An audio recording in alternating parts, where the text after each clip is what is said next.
अपने इस YouTube channel target 10 free study material में। तो आज हम लेकर के आए हैं क्लास 10 वालों के लिए, जो आप लोगों का क्लास 10 का जो आप लोगों का फाइनल बोर्ड एग्ज़ाम होने वाला है 2025 में, उसके लिए सोशल साइंस का वेरी मोस्ट इम्पोर्टेंट क्वेश्चन जो कि आपके प्रश्न पत्र में पूछा जा सकता है।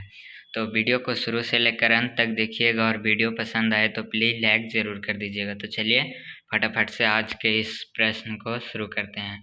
तो चलिए पहला क्वेश्चन है हमारे पास, निम्न में से कौन से जैव संसाधन नहीं है। तो जैव संसाधन किसे कहते हैं और अजैव संसाधन किसे कहते हैं, ये पहले बता देते हैं। पहला होता है जैव संसाधन, दूसरा होता है अजैव संसाधन। तो इसमें जैव संसाधन वैसे संसाधन को कहते हैं जिसमें जीवन व्याप्त होता है, मतलब जो जीवित होता है, और अजैव संसाधन उसे कहते हैं जिसमें जीवन नहीं होता है। तो यहाँ पे ऑप्शन में देखिए, यहाँ पे है मनुष्य। मनुष्य का तो जैव संसाधन है क्योंकि ये जीवित है, और पशु भी जैव संसाधन है, और यहाँ पे वनस्पति जात मतलब पेड़ पौधे भी जैव संसाधन है। तो इसके अनुसार इसका आंसर हो जाना चाहिए ऑप्शन डी। तो इसका ऑप्शन नंबर डी सही उत्तर हो जाएगा। चलिए अब अगला प्रश्न की ओर बढ़ते हैं। दूसरा प्रश्न है हमारे पास, इनमें से कौन नवीकरणीय योग संसाधन है। अब नवीकरणीय योग किसे कहते हैं और अनवीकरणीय योग संसाधन किसे कहते हैं, इसे बता देते हैं ताकि एक एक डाउट आप लोगों का क्लियर होता जाए। नवीकरणीय संसाधन वैसे संसाधन को कहते हैं जिन्हें भौतिक, रासायनिक या यांत्रिक किसी भी प्रक्रिया से फिर से उसे बनाया जा सकता है, उसे नवीकरणीय संसाधन कहते हैं। जैसे कि जल हो गया, जल से अगर आप मतलब पानी से अगर आप बर्फ़ बनाते हैं तो उसे फिर से आप जल बना सकते हैं, तो ये नवीकरणीय संसाधन हो गया। अनवीकरणीय संसाधन वैसे संसाधन जिसे विभिन्न प्रक्रियाओं के बाद भी पुनः नहीं बनाया जा सकता। कोई भी प्रक्रिया कर लीजिए, उसको दोबारा नहीं बनाया जा सकता है। तो चलिए चूज करते हैं हम लोग यहाँ पे। पहला है चट्टान, दूसरा है खनिज। खनिज को एक बार ख़त्म कर देंगे तो उसे दोबारा बना सकते हैं या नहीं, तो इसमें हम लोग नहीं बना सकते हैं, तो ये अनवीकरणीय संसाधन हुआ। चट्टान भी अनवीकरणीय संसाधन हुआ।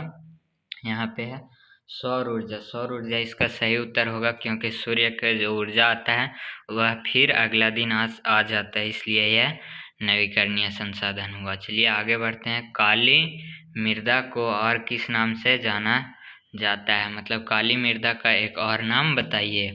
तो खादर मतलब जलोढ़ मृदा, और खादर और बांगर ये दोनों हैं जलोढ़ मृदा का प्रकार, तो ये होगा नहीं, इसलिए इसका आंसर सी होगा रेगर। काली मृदा को रेगर मृदा या कहीं कहीं रेगुर मृदा भी लिखा हुआ होता है। इसका एक और नाम है काली कपासी मृदा। अगर ऑप्शन में काली कपासी मृदा भी रहे तो काली मृदा का ही नाम है वो। चलिए आगे बढ़ते हैं।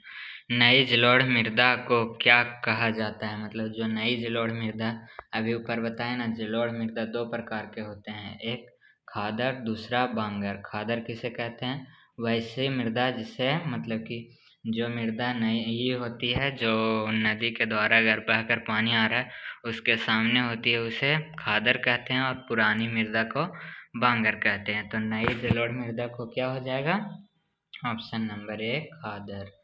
आगे बढ़ते हैं। तो आगे प्रश्न है, किस मृदा में लौह धातु की अधिकता होती है। तो लौह धातु किस में अधिक होता है, तो आप लोगों को पता है लाल मिट्टी में लौह धातु अधिक होता है, जिसके कारण ये लाल दिखाई देता है। चलिए आगे पढ़ते हैं अगला प्रश्न की ओर। लौह किस प्रकार का संसाधन है, मतलब लोहा किस प्रकार का संसाधन है, तो ये एक अनवीकरणीय संसाधन है। चलिए नवीकरणीय अनवीकरणीय आप लोगों को तो बता दिए हैं। बांगर और खादर किस प्रकार की मृदा, ये भी आप लोगों को उत्तर बता दिए हैं पहले ही। इसका ऑप्शन नंबर ए सही हो जाएगा, जलोढ़ मृदा।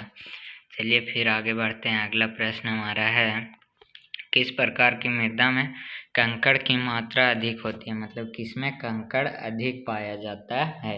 तो बांगर मृदा में कंकड़ अधिक पाया जाता है, यहाँ तक कोई डाउट नहीं होगा आपको। भारत के कुल क्षेत्रफल में कितना प्रतिशत क्षेत्र पर पठारी भाग है, मतलब पठारी भाग भारत के कितना प्रतिशत क्षेत्र में है, तो इसका ऑप्शन नंबर बी सही हो जाएगा, 27%। चलिए इसका एक और आप लोगों को कमेंट करके एक आंसर बता दीजिएगा।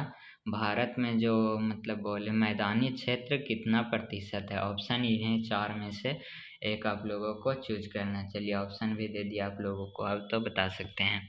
चलिए समाप्यता आधार पर संसाधन कितने प्रकार के होते हैं? तो समाप्यता के आधार पर 2 प्रकार के होते हैं, नवीकरणीय संसाधन और अनवीकरणीय संसाधन, इसलिए इसका आंसर हो जाएगा ऑप्शन नंबर सी। चलिए आगे बढ़ते हैं।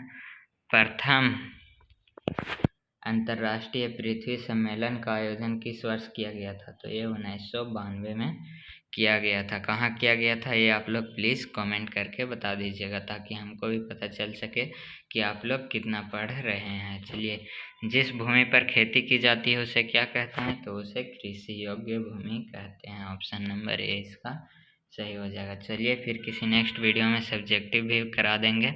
अभी तक के लिए इतना ही, फिर मिलेंगे किसी नेक्स्ट वीडियो में। तब तक के लिए धन्यवाद। प्लीज़ आप लोग चैनल को सब्सक्राइब कर दीजिएगा।